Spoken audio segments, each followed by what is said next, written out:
শুভ সন্ধ্যা বন্ধুরা। বর্তমানে আমি রয়েছি দার্জিলিংয়ের রক গার্ডেনে। এখানে প্রকৃতির দেওয়া এক সুন্দর পরিবেশ,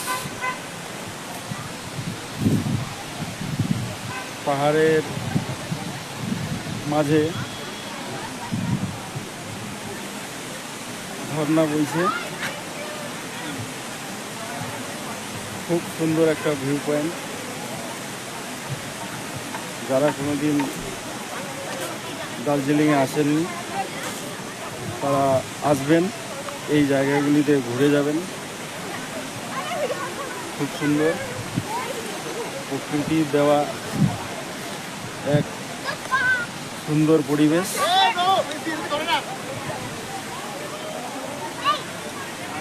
অনেক দূর দূরান্ত থেকে প্রচুর পরিমাণে লোক এখানে আসছে। আমরাও ডুয়ার্স থেকে এসেছি এখানকার প্রকৃতির দেওয়া পরিবেশ দেখার জন্য। তো খুবই ভালো লাগছে, আপনারাও আসুন।